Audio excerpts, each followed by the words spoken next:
edition of the Contractor's Secret Weapon weekly podcast with your hosts, Dave Negri. This program is dedicated to helping contractors, remodelers, painters, roofers, roof cleaners, and business owners in the construction industry gain an unfair advantage over the competition. This program supplies you with information that the competition doesn't even know exists. This session brought to you by ContractorsSecretWeapon.com. Before we get into the conversation, I just want to do a shout out to our sponsors who help promote Contractor's Secret Weapon and just some of the things that they have in store for you, our listeners. Hey, is your phone ringing enough? Do you want it to ring more with highly motivated and qualified buyers that contact you, the contractor, directly? No more waiting for the phone to ring. Just answer that phone. Best Home Services leads are dedicated to making your phone ring with motivated buyers that call you directly. There's no obligation to talk with them. Just go to ContractorSecretWeapon.com/money. Fill out the form to secure your discount on the setup fee. Do it today. This special will not last forever. Check them out at ContractorSecretWeapon.com/money. Running a small business is no easy task, and I should know because I had a service company for almost 10 years. I am the founder of a software called Radius Bomb, and it's unbelievable. And for all the listeners of Contractor's Secret Weapon, we have a special offer for you to check out. If you want to send hyper-targeted, laser-focused, super personalized postcards to your exact prospects using a map while sitting in your underwear, then go to ContractorSecretWeapon.com/Radius Bomb, and we'll give you your first 100 postcards for free. Just go to ContractorSecretWeapon.com/Radius Bomb. Hey, this is Dave Negri with Contractor's Secret Weapon, and it is a fantastic day today. I'm glad you're with me, and we're going to cover some fun stuff today. Let them choose you, and you again. What? Listen. A lot of us come into the sales process and we say, well, we need to compare apples to apples. And if you can't compare apples to apples, then let's say compare apples to oranges. See, you don't always, and we've talked about this many, many times before, you don't want to compete on price, you want to compete on value. But how do you compete on value when they want to think about price? So let's take it another step further, and let's say we're going to offer more than one way to get the job done. So we're going to give them multiple prices. So if you only have one offer, it only makes the consumer choose between you and your competitor, and you don't want to do that. And one of the other things too is you have one choice. The choice is yes or it's no. So you want to take that no answer away as much as you can. So how do you make them choose you? The first trick is to get them to choose between you, and you. And that's not between you and your competition, but between you.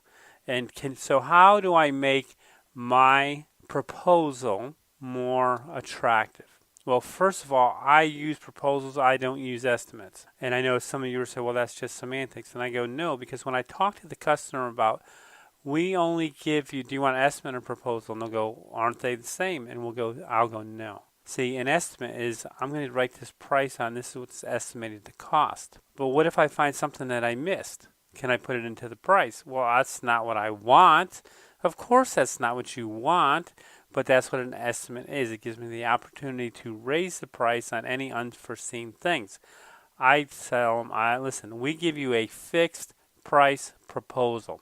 Whatever it is, that's the price. If I miss something, it's my fault. However, if you want to add something, that's when we go back to the drawing board and we add the price. But it's only when and if you add something else that you want done.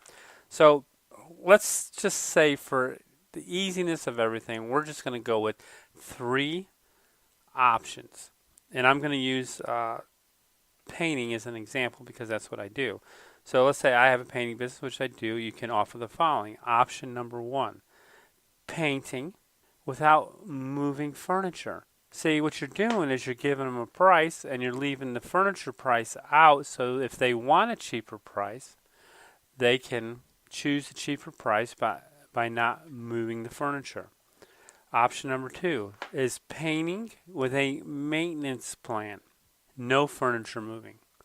Now, I do that. We offer a yearly maintenance plan, and some caveat to that is that when we do offer the maintenance plan, to get them to use it for the following year, we'll increase the price, but we'll tell them it's included in the price. And so we go from a 10-year guarantee on our paint and our workmanship. We'll go to a 12-year guarantee if they sign up for the maintenance program. See, we're adding value, but we're coming back every year.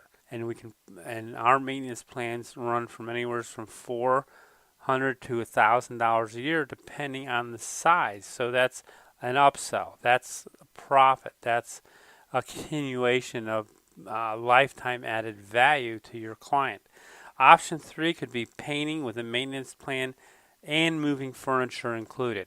So you can come up with your own 3-part plan depending on your business. Even if it's a painting and you don't want to do maintenance, you can do some other fun stuff that you can add into that. But you're just going to give them 3 options. And now here's what I really want you to think about.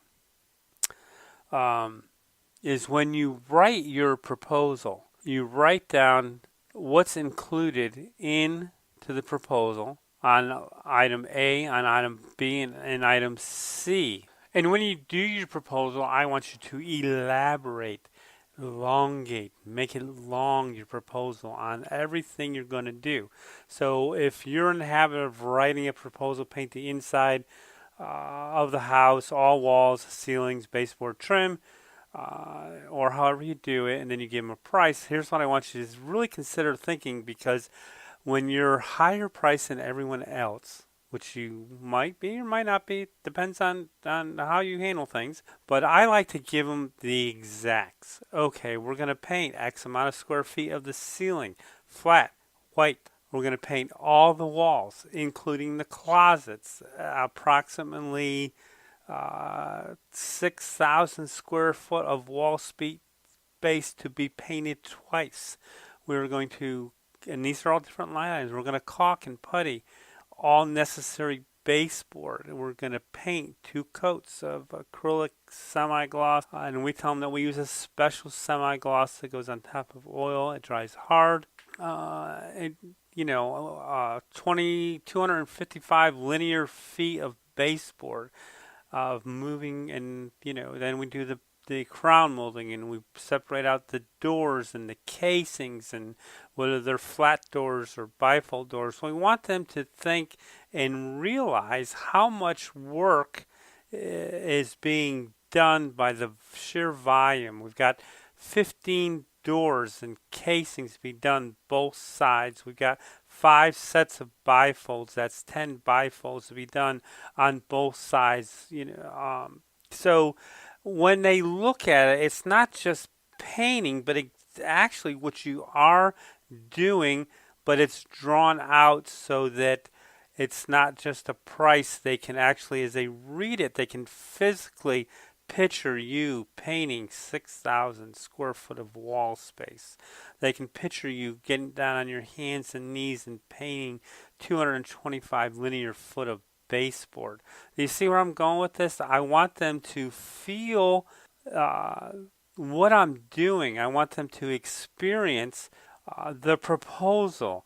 And so that would be, you do that in each one of those 3 categories. And when you put in moving the furniture, it's not just moving the furniture. In this quote, we will move furniture to the middle, furniture to the middle of the room. We will cover it with plastic. We will cover everything that's not going to be painted with plastic or tarps. We will take off all the wall switches and wall plates, and we will clean them up and put them back on. So it's not just a painting estimate, it is a in-depth, or whatever kind of estimate you're doing. It's an in-depth proposal, because you are walking them through, again, this is what they're going to have to do if they decide to do it themselves. So they're how would you say it, figuring out, is it worth it for me to do it because the price is at this price, or am I going to allow them to do it because I see what they're going to do? So that's what I want you to think about, not just being writing a simple estimate. It could be a long one, but it needs to reflect how much work you are actually doing so they can justify the expense that they're going to spend of the work that you're going to do. And you don't put the price next to it. You put it on the following page. See, because our eyes always have a tendency to go to the right, and they look at price first.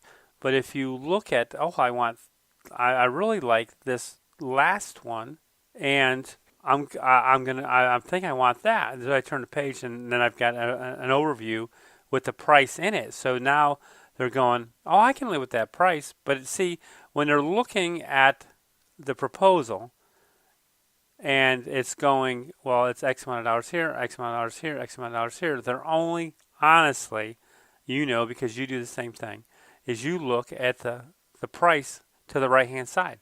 So bypass that. Give them the Volkswagen, give them the, Ford, give them the Mercedes proposal. Put the price on the next sheet with an overview of everything. So, that's what makes it, and so now they have 3 options to choose from. And most likely, 90% of the time, they will choose one of them. But I'm going to show you where they're going to go most of the time. So in essence, here's really what happens. When you put your pricing on another page, on an overview, plan A, B, and C, and chances are they're going to pretty much go with you, unless they're looking for price. But then again, if they change the page, they're looking for price, you've got a cheaper price there. Without a doubt, most people will gravitate towards the middle. Don't know why, it's a proven factor. So why not just put that on your proposal? This is, plan B is the one that most people choose. Now you're helping them make that decision to do that. So you've got 3 different forms. You got 3 different proposals to give. Clients who want to save money can do so by choosing option number 1. While clients who want 3 would be the premium package, the one who's looking to get everything done by you, not have to do anything by themselves. Those are the ones you want. So that's a broader appeal. But see, they'll pick that from that first page by not seeing the price. If you put the price there, they're automatically going to go to the cheaper, or they may gravitate towards the middle, but they'll always go to the cheaper because you're enticing them by price, not by what you're doing. That's why I like to lay everything out, exactly what I'm going to do, so they can actually walk through. And when I'm actually there doing the proposal, I'll walk them through the labor, the intense labor that we're going to clean, we're going to pick up, we're going to vacuum, we're going to paint that wall, which is 500 square feet. We've got to climb up and down the ladder twice. I make them go through the physical being of, it's not just a price to them. I make them go through the actions if they were going to do it themselves. So it just provides a better an experience when you do that. So they can see that they're getting a lot for their money. It's just, you want to stretch that out as much as possible. So the 3 options are great. I would never go more than 3. 4 really makes it confusing. And it's number 3 is the perfect one. So of course, if they want part of one and part of another, well, that's kind of easy because you can create a special for them, or just that's another option. But they ask for it. Giving them options is a great way to increase your profits, and that's what we all want to do. We want to increase our profits.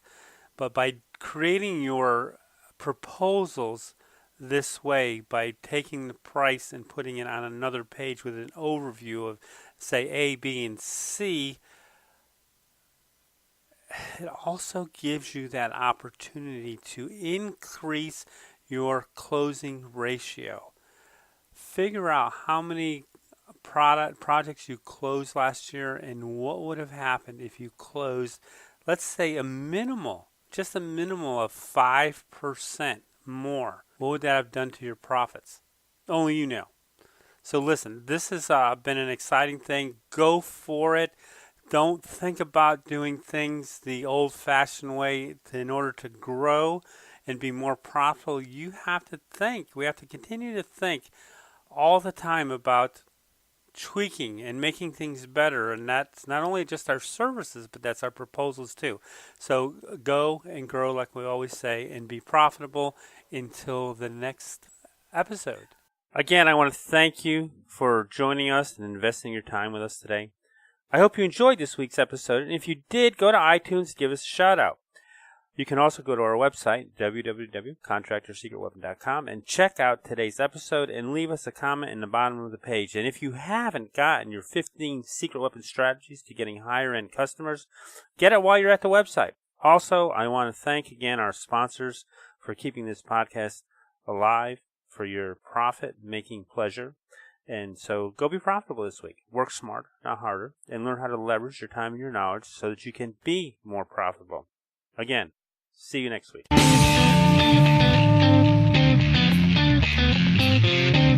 Thanks for joining us for another weekly episode of the Contractor's Secret Weapon Podcast with Dave Negri. We would love to hear your comments about this episode, so visit us online at www.contractorsecretweapon.com and let us hear your thoughts. If you are listening via iTunes, please leave us a positive review. The more positive reviews we receive, the more other contractors will benefit from this show. Thank you, and see you next time here on the Contractor's Secret Weapon Podcast.